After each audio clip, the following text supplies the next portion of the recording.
Assalamualaikum dan salam muhibah. Anda menyaksikan Inklusif dan hari ini kita kembali bersama tetamu yang berhormat Menteri Kanan Kerja Raya Datuk Seri Fadilah Yusof. Assalamualaikum Datuk Seri. Waalaikumsalam warahmatullahi wabarakatuh. Pengumuman mutakhir ini berkait tentang penstrukturan itu saya anggap antara pengumuman yang besar dalam konteks pembangunan dan konsep penswastaan negara kita. Apa lesson learned, pengajaran terbesar apabila kita tiba ke tahap ini melakukan penstrukturan ini dalam pendekatan kita penswastaan negara ini, Datuk Seri? Pertama sekali kita mungkin kena pergi balik pada sejarah. Penswastaan lebuh raya yang pertama iaitu PLAS ataupun lebuh raya Utara Selatan. Pada waktu itu dilaksanakan banyak tujuannya. Pertama sekali untuk melibatkan private sector ataupun pihak persendirian untuk membuat tawaran pada kerajaan. Dan keputusan pada waktu itu betul. Disebabkan pada waktu itu mungkin kerajaan kita punya kekangan kewangan. Jadi penglibatan pihak swasta yang boleh memberi tawaran pada kerajaan dan sebagainya untuk membina highway. Pada asalnya dulu dibina dengan peruntukan dana kerajaan. Tapi disebabkan mungkin keperluan untuk mempercepatkan, akhirnya Alhamdulillah PLAS highway itu dapat dibina dengan cepat. Siap yang menghubungkan utara dan selatan. Dan kemudian banyaklah highway-highway lain datang. Yang dapat kita belajar daripada dulu, mungkin di peringkat pegawai kerajaan, di peringkat dasar sekalipun, kita belum begitu mahir dalam pengurusan ataupun dalam perundingan dengan pihak swasta. Maka sudah pasti ada perjanjian-perjanjian dulu, bila kita amati kemudiannya mungkin berat sebelah. Tapi akhirnya ianya dapat dipindah di masa ke semasa daripada yang pertama dulu sehinggalah sekarang. Perubahan itu sudahlah berlaku. Kalau dulu kita buat highway, kadang-kadang kita berdasarkan unjuran lalu lintas trafik itu.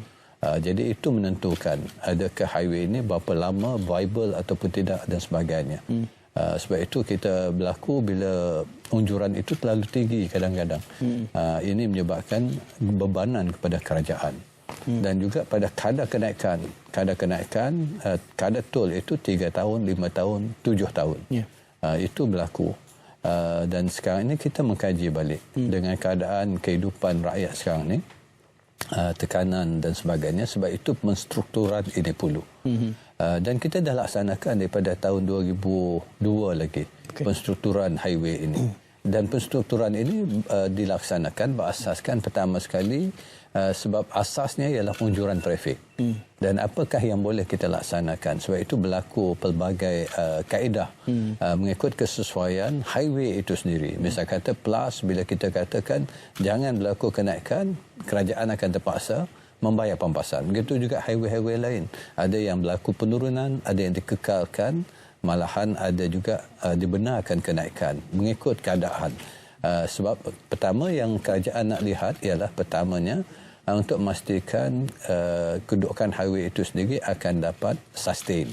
Macam mana kedudukan pihak peminjam, pelabur, dan juga akhirnya kita imbangilah semuanya supaya kaedah win-win itu menang-menang akan berlaku. Semua orang akan dapat merasa sedikit dari segi apa saja keputusan kita buat. Tidak ada yang terlalu rugi, tidak ada yang terlalu untung.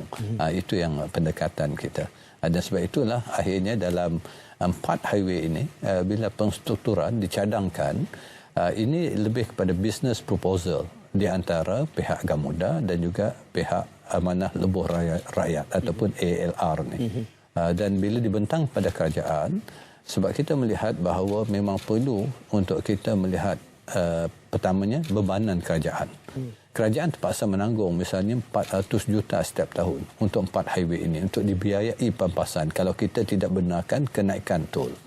Kalau kita benarkan kenaikan tol, kita melihat kepada rakyat, iaitu pengguna lebuh raya. Tekanan kepada mereka sebab kadar itu naik dan sebagainya. Bila tol naik, maka kos-kos lain pun akan naik. Jadi bila meimbangi ini, kita juga kena melihat kedudukan kerajaan, peminjam ataupun pelabur. Kalau kerajaan ambil alih projek ini, nationalizekan projek ini, jadi pelabur-pelabur akhirnya tidak berkeyakinan lain kali untuk melabur di Malaysia. Sebab takut berlaku keadaan nationalisation itu akan berlaku. Jadi dengan mengimbangilah perkara ini, maka kita melihat bahawa cadangan kali ini amat baik sekali. Pertama sekali, kerajaan tidak akan perlu lagi membayar pampasan. Kedua, kadar tol ditetapkan. Walaupun ada lanjutan masa, tapi lanjutan masa itu tidaklah terlalu panjang dan pada masa sama ianya membenarkan kita kalau berdasarkan unjuran trafik nanti mereka dapat membayar pinjaman lebih awal, maka ianya boleh ditamatkan berbanding dengan apa yang ada terkandung dalam perjanjian sedia ada. Jadi dalam konteks itu 4 highway itu KESAS, Sprint, Smart Highway dan LDP dapat kita persetujui secara prinsipnya. Dan apa yang berlaku nanti ialah bila lulus saja oleh pemegang saham Gamuda, maka harap kita doakanlah ianya dapat dimuktamadkan dan dapat memberi kebaikan pada keseluruhan rakyat kita, pada kerajaan dan juga kepada pemegang saham dan pelabur dalam concession ini. Datuk Seri menyebutkan soal model yang berbeza untuk keperluan yang berbeza. Kita ada banyak syarikat konsesi dan kali ini kita menggunakan ALR, Amanat Lebuh Raya itu. Persoalan yang timbul, siapa ALR ini dan bagaimana kerajaan boleh melakukan penstrukturan ini tanpa melibatkan sebarang dana di pihak kerajaan? ALR ni sebenarnya adalah ditubuhkan oleh pihak yang well established dalam dunia korporat. Dan mereka ini ada latar belakang dalam bidang korporat, ada juga dalam bidang bank dan sebagainya. Apa yang mereka lakukan ialah bila mengambil alih syarikat konsesi ini, maka ianya tidak berasaskan keuntungan. It's not profit based. Sekarang ni kalau kita melihat konsesi, dia ada pelabur. Jadi bila ada pelabur, kita kena bayar dividen. Dan bila ini berlaku, maka sudah pasti elemen keuntungan itu akan ada. Tapi dalam amanah lebuh raya rakyat ini, dia tak ada elemen keuntungan lagi. Maka mereka akan mengambil pinjaman, di mana pinjaman akan diterbitkan melalui sukuk, dan mereka akan membayar syarikat konsesi. Bila pengambilan alih ini berlaku, makna syarikat yang sedia ada, konsesi sedia ada, akan mendapat dividen lebih awal daripada pelaburan awal dulu. Dan yang mereka pula bila mengambil alih, mereka tak akan ada membayar dividen. Sebab itu akan terkandung dalam perjanjian itu nanti, seperti mana yang mereka cadangkan. Jadi bila tak ada elemen dividen, maka ianya akan hanya membiayai kos operasi, cost maintenance dan pinjaman, membayar balik pinjaman. Dan pinjaman ini bila diselesaikan lebih awal berdasarkan unjuran trafik, maka insya-Allah mereka akan dapat kembalikan highway ini lebih cepat pada kerajaan. Ataupun kalau tidak, maka maksimum tarikh yang kita tetapkan itu adalah tarikh mereka terpaksa selesaikan baliklah keseluruhan pinjaman itu akan ditanggung oleh amanah lebuh raya rakyat. Ada kenyataan menyebutkan bahawa ini juga memberikan penjimatan kepada kerajaan. Tadi ada sedikit Datuk Seri menyatakan, tapi rakyat mungkin tertanya di mana penjimatan ini kepada pihak kerajaan apabila penstrukturan ini dilakukan. Penjimatan itu akan timbul daripada bila tol dinaikkan. Kalau kita tiap-tiap 5 ke 7 tahun kita kena naikkan tol. Itu yang terkandung dalam perjanjian saya ada. Jadi jumlah kita kena bayar 400 juta. Dan kalau kita kira 400 juta ini untuk segala sepanjang tempoh, maka ianya akan menyebabkan kerajaan terpaksa membayar pampasan lebih kurang 4 lebih bilion. Dan dengan tiada lagi kenaikan, tak ada lagi bayaran pampasan, maka sudah pasti kerajaan tak perlu meletakkan apa-apa peruntukan untuk membayar pampasan ini. Ini yang dikatakan penjimatan. Itu pada penjimatan pada kerajaan. Tapi bayang pula pada penjimatan pada rakyat. Sebab tol sekarang ni kalau naik 5 ke 7 tahun atau hingga habis tempoh, penjimatan pada rakyat sehingga boleh sampai 100% sebab dengan kadar tol yang tetap itu. Pasal mereka tak perlu bayar pampasan tol yang lebih. Jadi itu pula penjimatan pada rakyat dengan jaminan bahawa operasi ini nanti dengan adanya extension itu, maka mereka akan dapat mengoperasikan dan maintainkan highway itu dari segi sudut keselamatan dan juga keselamatan pengguna. Itu akan termaktub dalam perjanjian. Datuk Seri, ini baru melibatkan 4 syarikat konsesi yang kesemuanya di bawah lembayung Gamuda. Dikhabarkan ada perbincangan lanjut dengan pemilik konsesi yang lain. Memang perbincangan ini melibatkan semua. Sebab itu kita memang mengalu-alukanlah semua syarikat untuk mengambil kira keadaan semasa dan datang berunding dengan kita. sudah pasti di peringkat kita sedang berbincang dengan Prolintas yang sudah juga telah memberi cadangan dan diharapkan kita akan dapat muktamadkan. Mungkin konsepnya berbeza sedikit sebab keadaan syarikat tu berbeza, highway-nya berbeza. Tapi nanti kita akan umumkan bila dapat dimuktamadkan, yang mana perundingan ini melibatkan Kementerian Kerja Raya, Kementerian Kewangan dan juga Kementerian EPU, iaitu Unit Ekonomi. Datuk Seri Mustafa akan terlibat dalam perundingan ini dan insya-Allah kita akan umumkan satu yang baik lagi untuk rakyat kita, insya-Allah. Ya. Datuk Seri menyebutkan soal keperluan yang berbeza, cabaran yang berbeza, konsesi yang berbeza. Kita juga melihat bahawa di waktu yang sama kerajaan sedang membangunkan projek pengangkutan awam MRT, LRT yang sangat ekstensif. Adakah ini sudah diambil kira melihat kepada unjuran trafik yang mungkin terkesan dengan projek-projek mega seperti ini dalam konteks merundingkan penstrukturan semula konsesi ini? Sememangnya kita akan mengambil segala kemungkinan dalam unjuran. Sebab itu penentuan sama ada sesuatu highway itu viable atau tidak ialah berdasarkan unjuran trafik. Unjuran trafik ini ada konsultan yang akan membuat kajian. Satu, dari segi pertumbuhan penduduk, pertambahan kenderaan dan penambahan pengangkutan awam. Setakat mana akan berlaku migrasi daripada pengguna lebuh raya itu beralih kepada pengangkutan awam. Itu semua akan diambil kira supaya unjuran itu nanti akan lebih tepat dan ini memerlukan kajian yang teliti dan sebagainya. Tapi apapun bila kajian, keadaan ini mungkin berubah pada masa akan datang. Tapi kependudukan Malaysia ini insya-Allah akan terutamanya di Lembah Kelang ini akan lebih kurang jumlahnya akan berada pada tahap yang sama ataupun mungkin akan berlaku peningkatan dari segi penduduknya dan sudah pasti pengguna sama ada untuk awam ataupun pengguna lebuh raya akan kekal. Ya. Di awal tadi ada sedikit Datuk Seri menyebutkan bahawa keseluruhan usaha ini tiba ke tahap ini merupakan learning curve yang besar termasuk kepada pihak kerajaan, penyesuaian yang perlu dilakukan. Kalau boleh saya tanyakan sehingga ke tahap ini dengan penstrukturan ini, apakah lesson learn yang terbesar di dalam projek penswastaan menyediakan prasarana lebuh raya kepada negara kita? Sebenarnya dalam kita menyediakan lebuh raya ini banyak perkara yang kita nak laksanakan. Kemudahan infra rakyat. Sebab itu kita di peringkat kementerian kita melaksanakan pelbagai dasar.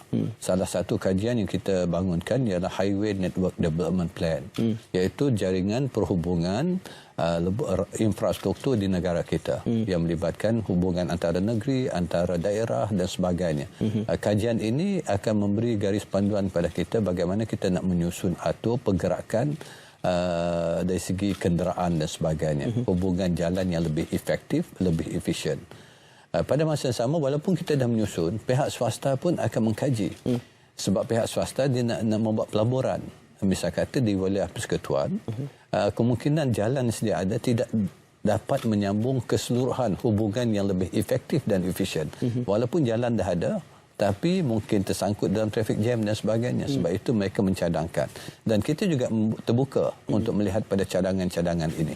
Dengan cadangan ini kita akan membuat kajian dan mana yang boleh dibenarkan dan sebagainya. Dan itu kita bukan saja dibuat di peringkat persekutuan. Malahan kita akan berbincang di peringkat negeri dan dibawa ke peringkat local authorities ataupun PBT itu sendiri. Untuk pastikan hubungan jalanan ini akan dapat lebih baik dan ianya melibatkan perancangan di peringkat negeri dan juga di majlis tempatan. Itu yang kita lakukan. Dan sudah pasti bila cadangan ini datang, kita dah beralih dalam keadaan yang sekarang ini di mana kalau kita nak libatkan pembangunan highway yang baru, dasar kita dulu bila pembangunan highway, kerajaan akan memberi bantuan. Dari segi pampasan tanah, kerajaan akan menanggung. Pinjaman, kerajaan akan memberi kemudahan dari segi soft loan ataupun sekurang-kurangnya memberi jaminan. Tapi sekarang ini dasarnya ialah tiada lagi bantuan daripada kerajaan. Sama ada dari segi jaminan, dari segi bantuan untuk pengambilan tanah dan sebagainya. Ianya akan ditanggung sepenuhnya oleh pihak swasta. Apa yang kerajaan lakukan ialah untuk facilitate untuk membantu dari segi kelulusan, untuk menilai semua cadangan mereka dari segi technicalities, dari financial, dari segi social impact dan juga segi environment.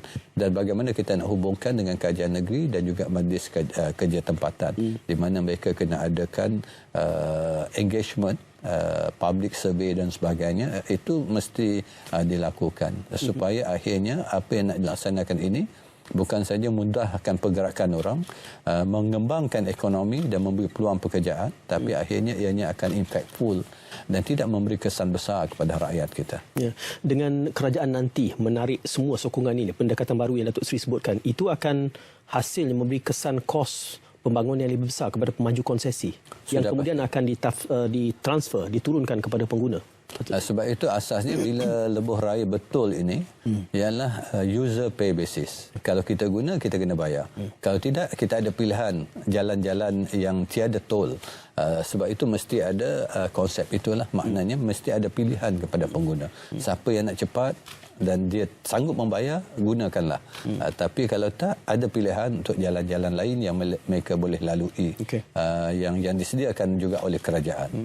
Datuk Seri, dengan variable ataupun boleh ubah yang banyak mengambil kira perancangan ke depan ini, ada saya melihat di media sosial menimbulkan bagaimana keadaannya sekiranya unjuran itu meleset mengakibatkan sehingga kerajaan perlu bail out ALR itu sendiri. Apakah ini satu kemungkinan? Kalau mengikut kajian, mengikut data yang ada, insya-Allah perkara ini tidak akan berlaku. Sebab kerajaan bila kita membuat keputusan, kita membuat kajian yang agak mendalam, jumlah trafik dan sebagainya. Kita sendiri tahu kalau di LDP itu bagaimana jumlah trafiknya. Begitu juga mungkin di Smart agak kurang, tapi sebab itu ianya digabungkan dengan part-part highway itu sendiri. Kalau bergantung dengan Smart saja mungkin tidak viable.